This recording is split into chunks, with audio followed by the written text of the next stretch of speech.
Hello అండి, గోంగూర నిల్వ ఊరగాయ ఎలా పడతానో చూడండి. చూద్దాం రండి ఎలా ఉంటుందో. ముందుగా గోంగూర మొత్తం కడిగి ఆరబెట్టాను, తడి లేకుండా ఉంచి. ఇప్పుడు నూనె వేసి కళాయిలో వేయించుతున్నాను. ఎలా వేయించుతున్నానో చూడండి. కొంచెం కొంచెంగా వేసుకొని మగ్గేంత వరకు. కిలో గోంగూర అండి ఇది, చూడండి. ఇలా నూనెలో వేయించేసుకోవాలండి.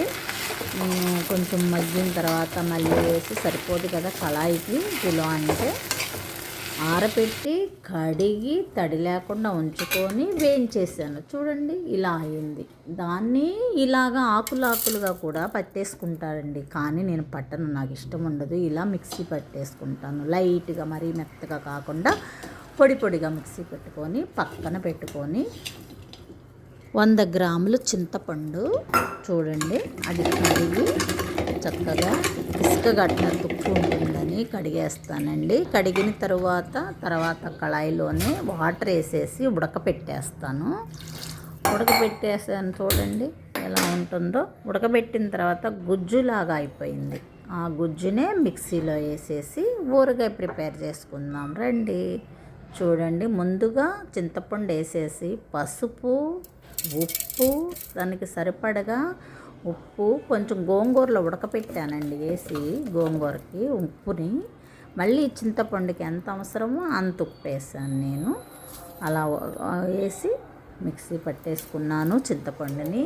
తర్వాత చూడండి, ఇది గోంగూర వేసేసి దానిలో కారం కూడా వేసేసి, కొంచెం కారం అండి, నా దగ్గర పండు మిరపకాయ తొక్కు ఉందండి, అది వేసాను. నేను మీకు చూపించలేదు, మర్చిపోయాను. నేను మిక్సీ పట్టిన తర్వాత గుర్తొచ్చింది. తర్వాత 2 స్పూన్ల మట్టికే కారం వేసానండి, ఎందుకంటే పండు మిరపకాయ తొక్కేసాను కదా, అందుకు. మొత్తం ఇంక ఎల్లుల్లిపాయ కచ్చా పెచ్చా నూరాను. దానికి సరిపడా మెంతు పిండి, ఆవు పిండి వేసి మొత్తం కలిపేసాను.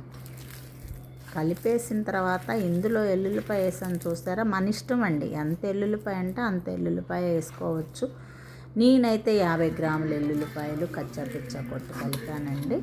ఇప్పుడు ఇది మనకు కావలసినంతగానే తాలింపు వేసుకుందాము, మిగతాది స్టోర్ చేసుకుందాము. ఒక డబ్బాలో వేసుకొని స్టోర్ చేసుకొని మనకెంత కావాలో అంతే మనం తాలింపు వేసుకోవాలి. నేను తాలింపు ఎలా వేస్తున్నాను చూడండి. ఎండుమిరగాయ, పచ్చెనగపప్పు ఇవన్నీ వేసి, శనగ నూనె, ఆయిల్ మట్టికి శనగాయల వరకే వేసాను. వేసి నాకు సరిపడగా కొంచెంగానే తాలింపు వేసుకుంటున్నానండి. ఎల్లుల్లిపాయ కూడా కచ్చాపిచ్చ కొట్టుకొని, ఎండుమిరపకాయలు, కరివేపాకు, కొంచెం ఇంగువ తినేవాళ్ళు ఇంగు వేసుకోండి. నేనైతే ఇంగు వేసాను. ఇంగు వేస్తేనే దాని టేస్ట్ బాగుంటుందండి. ఇలా చూడండి, ఇంగువ కొంచెం 1 స్పూన్ వేసుకున్నాను, అంటే కొంచెంగానే పడుతున్న తాలింపు వేస్తున్నానండి. ఇది ఇంతవరకు చూడండి. ఇలా తాలింపు వేస్తే అంత మంచి స్మెల్ వస్తుందో చూసారా అండి.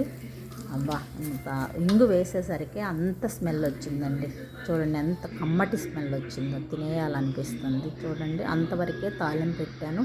మిగతా పచ్చడి స్టోర్ చేసుకున్నానండి. మనకు కావలసినప్పుడు ఎంత కావాలంటే అంత తాలింపు వేసుకోవాలి. ఇప్పుడు తింటున్నానండి, ఎలా ఉంటుందో చూడండి.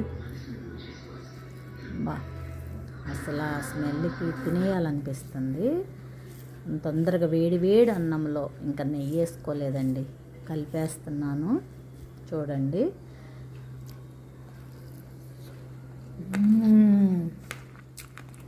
అబ్బా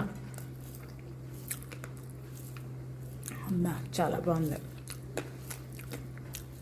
పుల్లగా కారంగా ఎంత టేస్ట్ ఉందో. నెయ్యి వేసుకోకుండానే, నెయ్యి వేసుకుంటే ఇంకా ఎంత బాగుంటుందో గోంగూర ఊరగాయ.